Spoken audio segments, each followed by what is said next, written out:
無人機打戰車的難題，全世界都難以解決。大家只要點開軍武版，一定看過那些讓人直搖頭的實戰影片。不管是豹2還是M1艾布蘭，在泥濘的戰場上，輕而易舉被幾千塊錢的 FPV 穿越機追着打。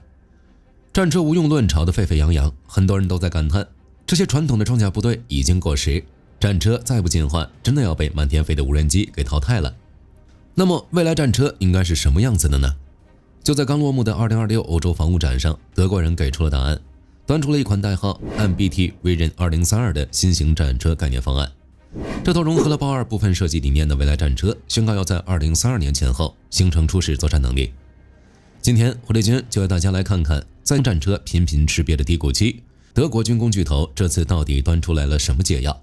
這輛突然殺出來的新戰車，憑什麼敢放話要終結現在的無人機地獄？美國給出的方案會是什麼呢？要搞懂德國人為什麼急着在這個時間點推出這款新型戰車，我們得先掀開歐洲防務圈的一塊遮羞布。這幾年，面對前線漫天飛的巡飛彈跟反裝甲飛彈，歐洲各國的陸軍都陷入了嚴重的戰力焦慮。其實，法國和德國這兩個防務領頭羊早就簽了合約，準備聯手搞一個下一代主力戰車專案，打算一口氣吃下未來歐洲的軍火市場。但現實往往很骨感，這兩個號稱鐵哥們兒的塑膠盟友，為了爭奪專案主導權，在會議桌上吵得不可開交。光是戰車主炮要用哪一種，雙方就互不相讓。德國萊茵金屬堅持要用自家的130公里新型滑膛炮，而法國人死活不讓步，非要推銷那門體積龐大的140公里巨炮。為了這10幾公里的口徑差距， MG4S 專案無限期延宕，原本規劃的成軍時間直接被推遲到了遙遙無期的2040年以後。這下德國陸軍徹底坐不住了，前線被打得這麼慘，舊型號的豹2戰車升級潛力也已經見底，你叫裝甲兵敢等到2040年？這段長達10幾年的戰力空窗期，足以讓整個歐洲的地面防線徹底崩潰。既然聯合研發的畫大餅行不通，德國軍火商決定不忍了，直接自己下場找解藥。這次在展會上亮相的新戰車，就是在這個絕望背景下逼出來的產物。德國人的計劃非常完美，這款戰車的定位極其務實，就是要填補現役豹2系列與那個遙遙無期的 MG4S 專案之間的戰力斷層。按照 PSM 公司的規劃，它要在2032年左右形成初始戰力，這等於是直接拿出一套現成的方案，提前搶佔未來10多年的歐洲陸軍採購預算。不僅如此，有10幾個歐盟成員國參與的 MARTE 未來主戰戰車專案也正在推進中，而這輛全新戰車擺明了就是要去當這個全歐洲專案的核心技術驗證平台。簡單來說，德國人就是在利用這款戰車提前布局，試圖把未來歐洲陸戰的規格制定權死死捏在自己手裡。話又說回來，商業上的規劃是好的，但是如何解決無人機這個難題呢？你德國吹得再好，計劃書做得再詳細，如果無法回答這個問題，有這錢買你的戰車，不如去買無人機。現在戰場上的無人機這麼猖狂，如果只是換個名字出來賣錢，這輛新戰車開上戰場，不一樣只是個稍微跑得快一點的鐵靶子嗎？為了解決這個問題，一向自視甚高的德國工程師，為了提高戰車的生存率，這次竟然完全推翻了西方半個世紀以來的裝甲傳統，甚至在炮塔設計上偷偷抄了俄羅斯的作業。當各國的軍事專家把這輛戰車的圖紙拆開來仔細檢視時，所有人都驚呆了，因為這輛概念戰車不僅繼承了前幾年那輛豹2 ARC 3.0 最具爭議的設計，更是不加掩飾地向全世界宣告，德國工程師抄了俄羅斯的作業，而且是一路抄到最底，甚至把它更新迭代完成了进化。大家回想一下，長期以來西方戰車圈一直有一種傲慢，當年俄羅斯高調推出 T-14 阿瑪塔戰車，主打無人炮塔設計時，西方一堆軍武評論在網絡上瘋狂吐槽，說這是華而不實的花架子，說俄羅斯人根本搞不定複雜的自動裝彈系統。結果呢，屠龍者終成惡龍。前幾年德國人自己搞出的豹2 ARC 3.0 就第一次向無人炮塔低了頭，而今天這輛瞄準2032年量產的 MBT 更是直接把這種俄式哲學當成了未來歐洲戰車的標準配備。德國工程師做了一個徹底的切割，他們把原本坐在炮塔裡的車長跟炮手全部請了下來，全车3名成員被集中安置在车体前部的一個高强度装甲艙內，與後部的彈藥隔艙達成徹底的隔離。現在的炮塔上面完全沒有活人，只剩下全自動裝彈機和火炮系統。高傲的德國人寧願自己打臉，也要把這套無人炮塔的架構徹底扶正。背後最務實的理由就是4個字：裝甲減重。傳統的豹2戰車為了扛住新型穿甲彈，裝甲只能越加越厚，满載重量已經直逼70噸。這種超重巨獸在歐洲泥濘的平原上，或者是通過老舊橋梁時，簡直是機動跟後勤的噩夢。但現在炮塔裡沒有活人了，自然就不需要把沉重的防破片內襯跟复合裝甲全往炮塔上堆，省去了這些冗余裝甲，戰車的整體戰鬥重量大幅下降。更狠的是，在繼承了無人炮塔的減重優勢後， MBT 終於有餘量在引擎部位下一劑猛藥。它換裝了 KNDS 公司全新研制的 OLY-MP 動力包，由利伯海爾的新型大功率柴油引擎搭配 INK 制造的改良型變速箱組成。車體變輕了，引擎功率更強了，這讓新戰車的馬力重量比直接飆升到了一個全新的境界。這就完美解決了過去重型戰車容易陷入泥濘、機動遲緩的痛點，讓它的跨區部署效率徹底重回巔峰。把成員藏進安全艙，換上爆發力十足的動力包，德國人不僅抄了作業，還加上了自己的重工業底蘊，給出了一個更完美的解答。但在真實的無人机地獄裡活下來，光靠跑得快是沒用的。德國人在這座無人炮塔上到底還塞了什麼防空黑科技跟恐怖的重火力？這幾年看慣了漫天飛的無人機炸戰車，很多人都快忘了主戰戰車的本質工作是什麼。除了把底盤跟動力重新洗牌，德國人這次在火力配置上展現出了非常嚴重的火力恐懼症。目前西方主流戰車標配的都是120公里滑膛炮，但 MBT 直接跳階，標配萊恩金屬最新研發的130公里新型滑膛炮。在火炮的物理學裡，口徑增加10公里絕對不是簡單的數字加減，它代表着鑰匙容積、炮口動能和傳甲能力的指數級暴增。搭配無人炮塔內的全自動装彈機，這輛戰車不僅射速變快，更能在對方主炮的有效射程之外，一炮貫穿目前世界上任何一款主戰戰車的正面複合裝甲。但是主炮威力再猛，也打不到天上那些像蒼蠅一樣亂飛的自殺穿越機。如果面對無人機只能被動挨打，那這輛新戰車開上戰場，不一樣只是個稍微跑得快一點的昂貴靶子嗎？為了徹底終結無人機地獄，MB 在炮塔上布下了層層致命的防空鐵網。工程師在主炮的後方直接整合了一座專門用來防空的遙控武器站，上面配發了一门30公里自動機炮。當敌方的一群巡飞彈像黄蜂一樣俯冲下來時，這門30公里自動炮會自動轉向，朝着無人機的飛行軌跡打出一道密不透風的彈幕。穿越機甚至連戰車的裝甲都還沒摸到，就會在半空中被直接撕成碎片。同時，這門30公里機炮還能拿來壓制敵方步兵和輕型装甲目標，這就徹底解放了130公里主炮的彈藥消耗。不用再拿高價的穿甲彈去打步兵掩體，光有硬杀傷還不夠。MBT 真正讓對手絕望的是他那套數位化資訊中樞。這輛戰車配備了覆蓋全車的360度態勢感知系統，車身周圍布滿了分散式的光電感測器和熱像儀。透過數位化觀瞄系統，戰車能對四周的戰場環境進行零死角的即時監控。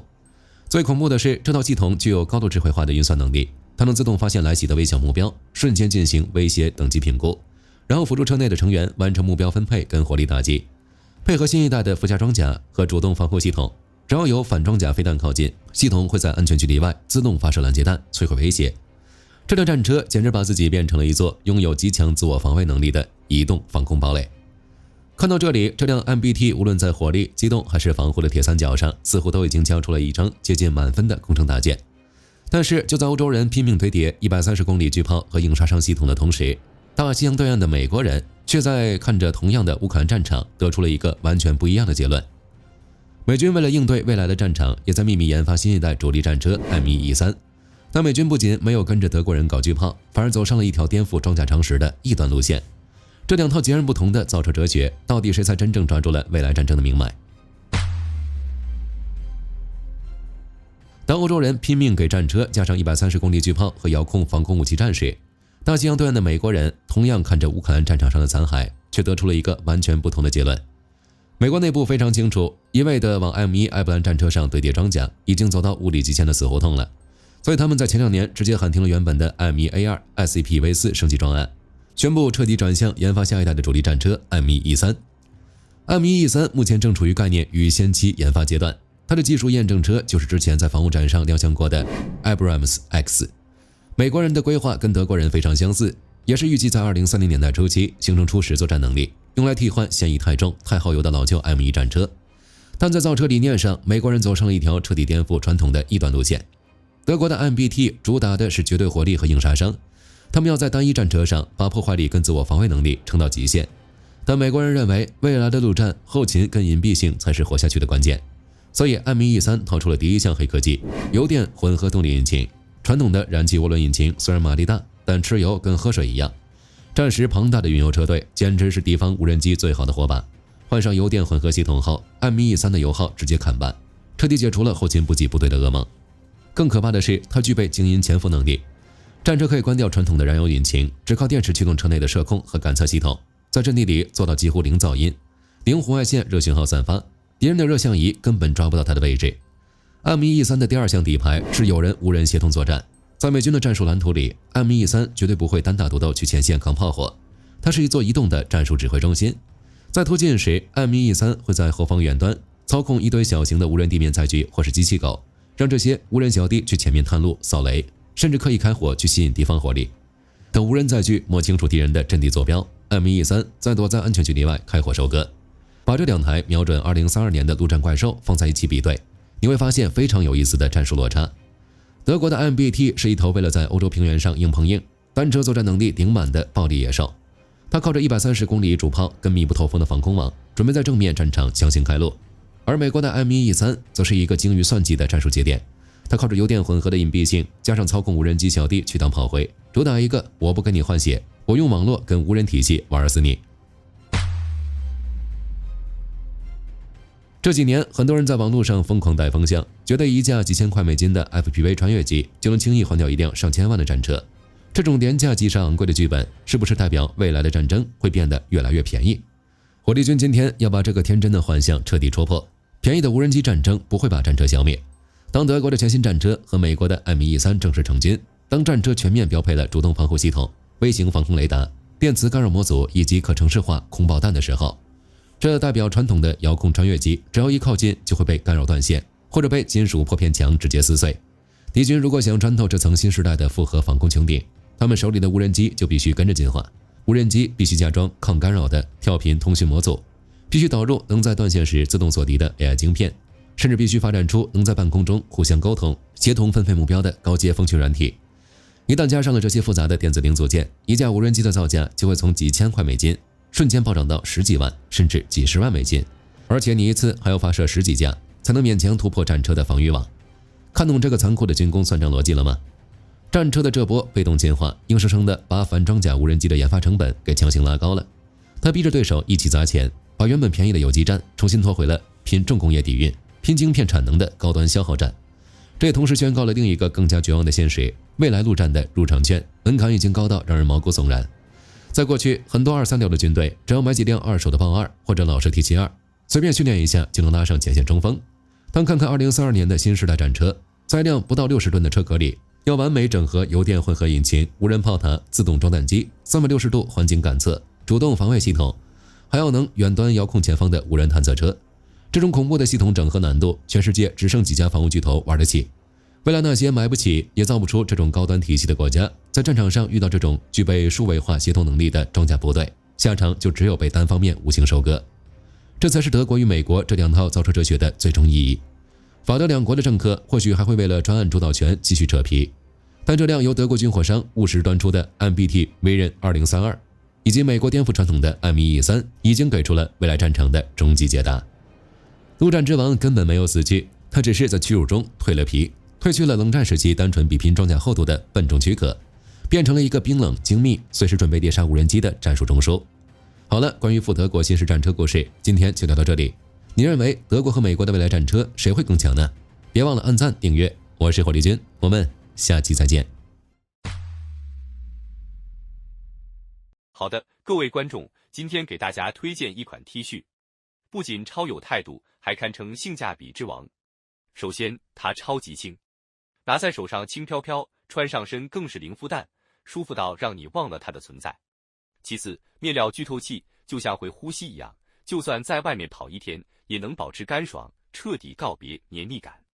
最關鍵的是，價格真的讓我驚掉下巴，僅需很少的錢，你就能擁有這份清爽。質量和舒適度絕對遠超這個價位，閉着眼入都不虧，多買幾件換着穿也毫無壓力。鏈接已經給你們上了，這種寶藏 T 恤手慢無，趕緊去搶。